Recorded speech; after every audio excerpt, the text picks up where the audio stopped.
Let's make Twisty the Clown. Alright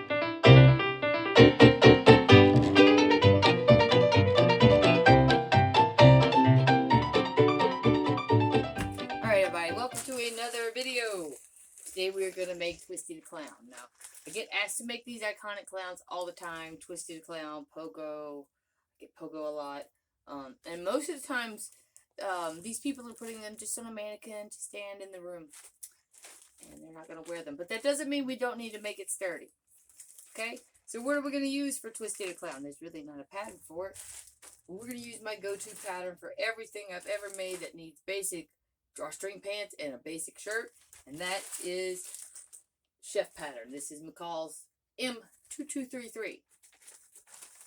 I have it in a couple of sizes. I have extra, extra large, and I have large. So, 2 different patterns in the same bag, 2 different sizes. However, will I find the pieces I need? I folded them like the anal person I am.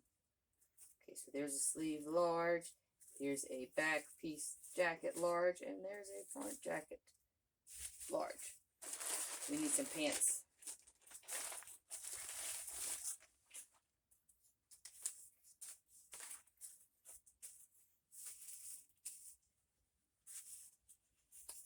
Pants front, extra extra large, 18 pants front large, back large.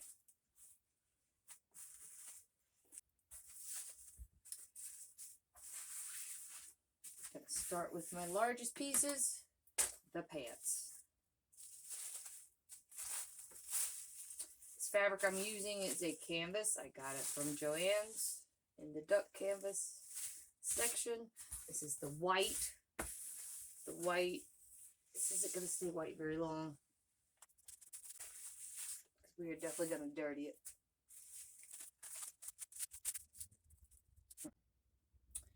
Okay.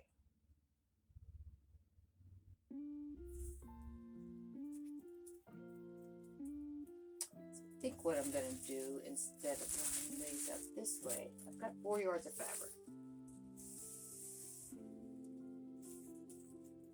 I want to give some fullness to those legs, because these are not clown pants. They don't have full clown pant fullness in the legs.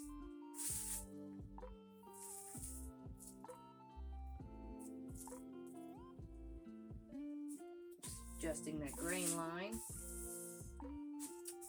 Okay, so my thought process is right now this is 60 inches wide. If I cut the pants long ways, then I'll have room here to make my sleeves. If I open this up, because this is the folded edge. So I'm just going to put like 1-2 pins. I'm not going to pin the whole thing down. I'm just getting its designated space on the paint, on the plane. I'm just going to mock it up right now. And make sure I have enough to get my shirt pieces front and back, and a collar piece in a bag.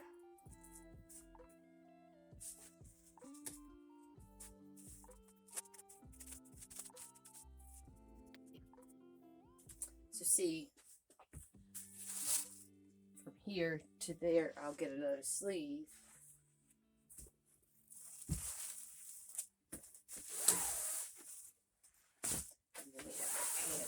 There.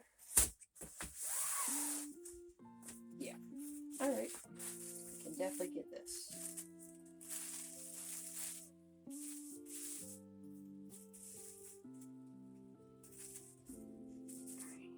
Front, but we're going to put the front on the fold because that's where his is. His doesn't have a button down in the front. And then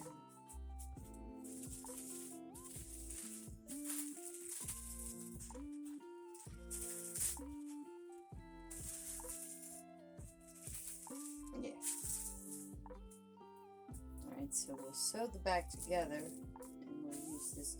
We're only going to sew it up to here, and then leave an opening there so you can get your head through.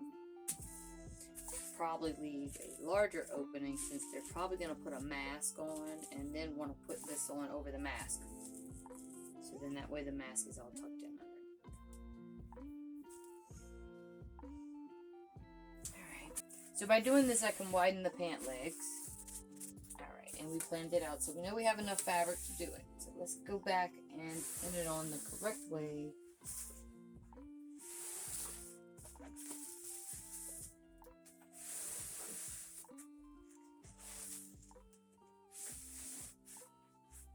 Okay. This is going to take a minute. We're going to put some music on.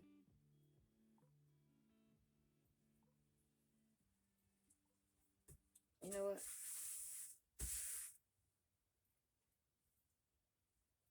There. Y'all see me pin something. So cut, and then the next time you see me, I'll be at the machine. Okay. Said was going to be the sewing machine next time you saw me. I lied. I wanted to show y'all this, okay? So I've cut all the pieces out, pinned them, cut them. Wanted to show you how I added to the leg width. How we have our pattern piece and I added some width there. And we've got our pattern piece and I added some width here. So now we have big white clown pants legs.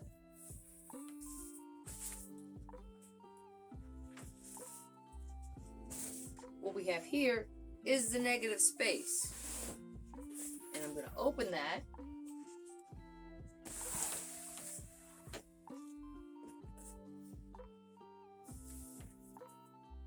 Match up that center line. So now I know my grain is correct. Don't laugh, I'm short.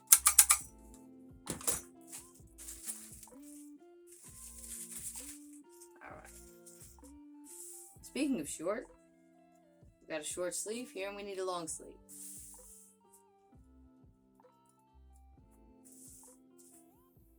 So we're going to add to this sleeve.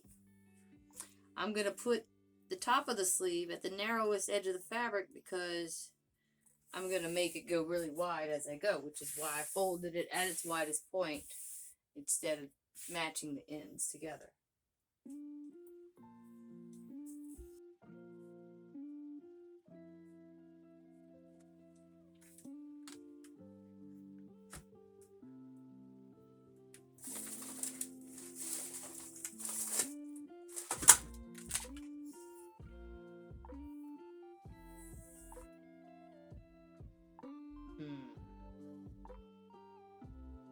I move this down, I could make that sleeve just a little bit wider. But, you know, his sleeves really aren't that wide. Let's just go with this. Let's just go with this.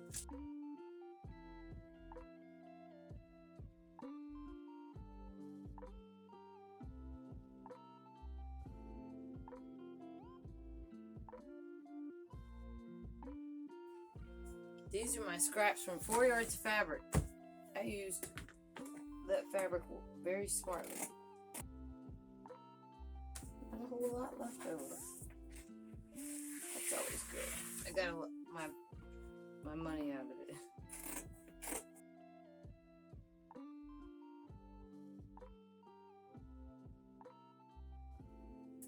And now we have a long sleeve. And now our clown is cut out. So as far as the casings, I'm going to use bias tape. Or I'll find some ribbon. Maybe a grosgrain ribbon. Nice sturdy ribbon. You'd never want to use satin for that. It's not strong enough.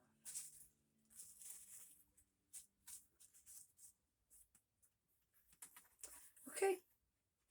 Let's go sew a little Twisty. See y'all at the machine. Okay, so let's start sewing this Twisty together. I do not have my bias tapes and ribbons to make my casings or anything like that, but that's okay. We can get the bulk of this together today. I only planned on being here a few more hours anyway, so we'll get the bulk sewn together, and then before I come back tomorrow, I will get the rest of my casings.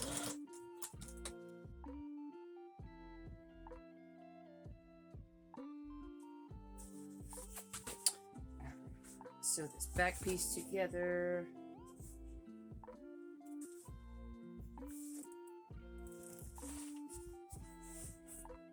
leaving a little slit in the back, giving them enough room to put their head in, but making it short enough where the collar is going to cover it up.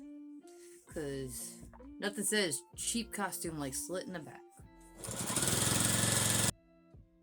I made that seem fairly close to the edge because it's on the selvage edge and it is going to hold on tight. It's not going to ravel. Now I am top stitching that down, giving it more strength. You know, that mannequin's going to move around so much. Okay, so now that I've got my two back pieces put together, it's going to be easier to manage putting it to the front.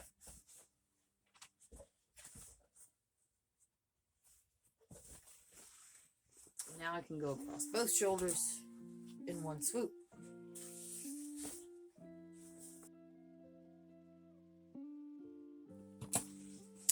Okay, now we are going to top stitch.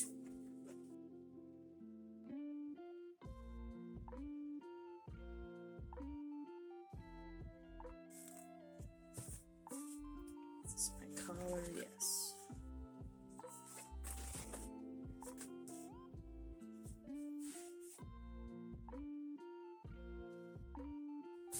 Next step for that guy is bias tape, ribbon, trim. Put the sleeves on, but I'm going to leave the sides open so that way when I put the casing around the wrist and the trim, it's much easier to work on a flat piece than something that's already rounded.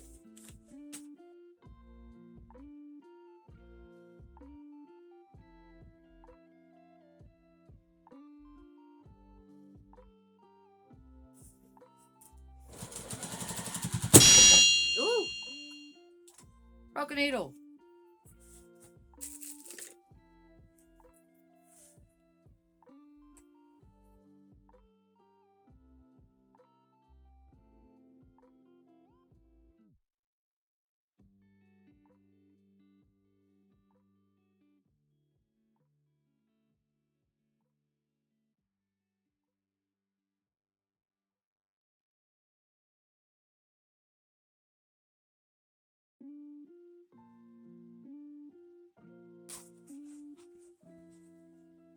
It's about as far as we're gonna go on the shirt for now, till we get the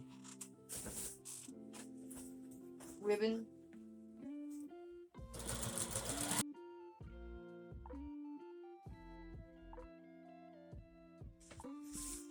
Normally I would put pockets on right now, but it's going on a mannequin, and what's a mannequin need with pockets? And I would have had enough in those scraps of fabrics to make some pockets.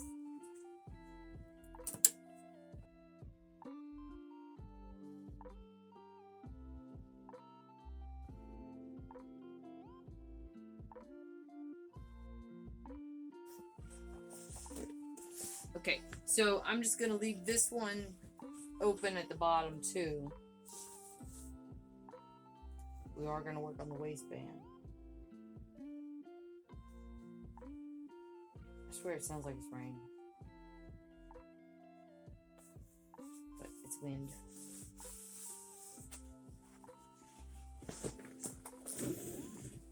Alright, so I'm folding it over once and then folding that edge over, but I'm not making the same, like I'm only folding this over that much.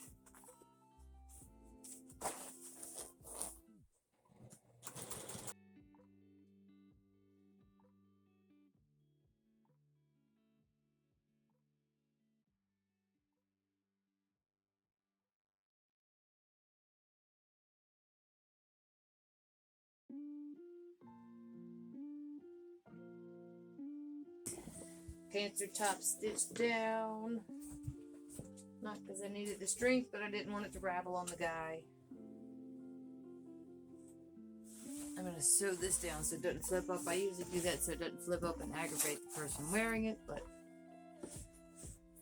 you never know. This guy might end up wearing this costume. Alright, well, tomorrow I will pick up some trims and casings and stuff. But that weather sounds pretty bad out there, so I think I'm headed home for the night and cut it short. So we'll continue tomorrow. Okay. We are putting the casings on our Twisty the Clown. Already got my reds, I edged on my sleeves and my pants with this edging. Now I'm putting the casings on the inside of the arms because you do not see his casings in his costume. You just see the trimmed edge. So once this is all gathered, you're just going to see a white gathered area. So we've done it here, and it doesn't need to match because it's on the inside.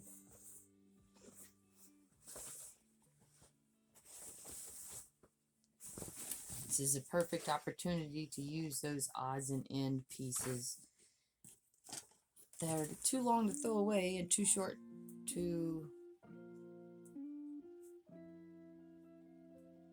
use for a whole project.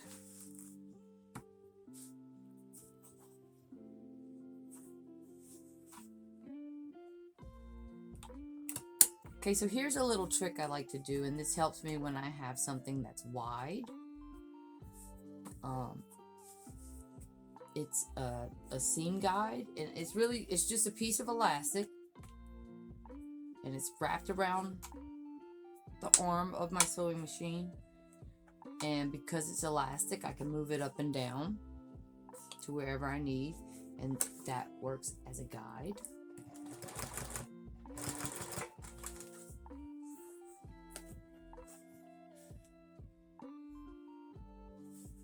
So now I line it up and follow here to make sure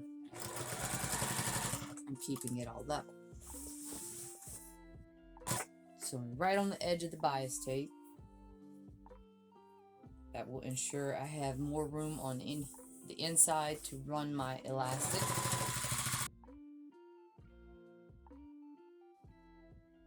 If you want a more in-depth lesson on casings, refer to the link that's going to be in my description.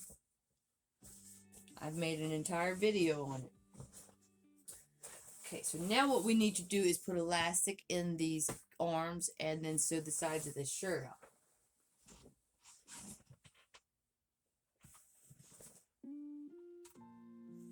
I also want to show you something I've done for the collar.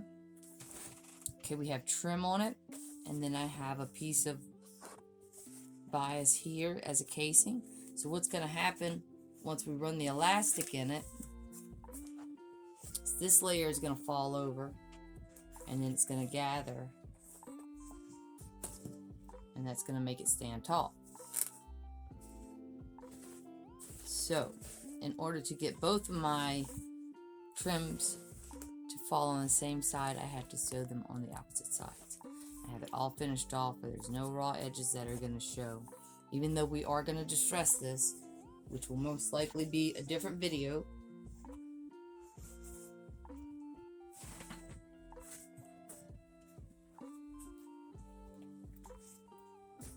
So once we gather our arms in, this is what they're going to look like. These are the leg cuffs of the pants.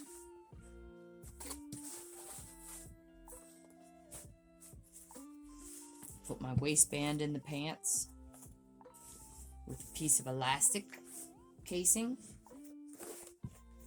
A piece of elastic as the waistband. Yes, I have labels.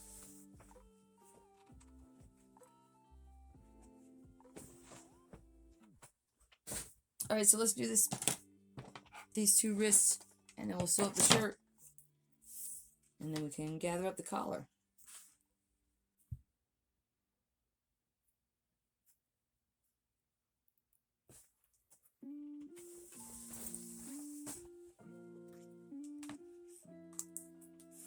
Yeah, I unthreaded my needle. I love when I do that.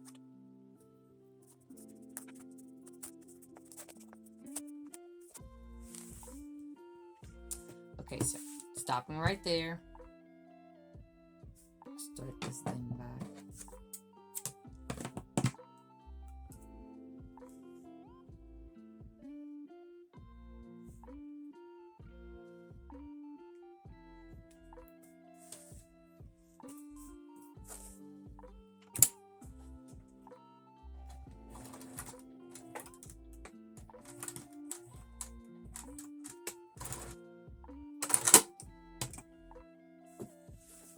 I went back and forth a couple times to make sure it stayed.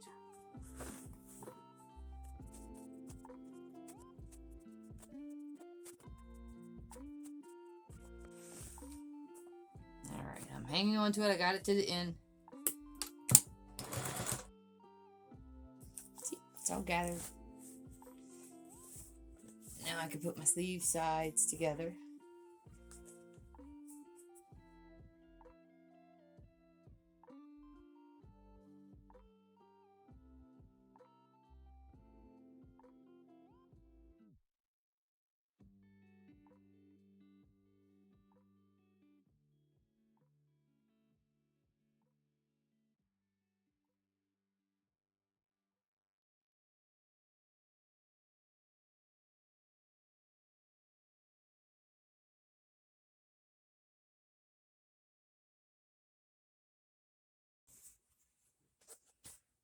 Sleeve.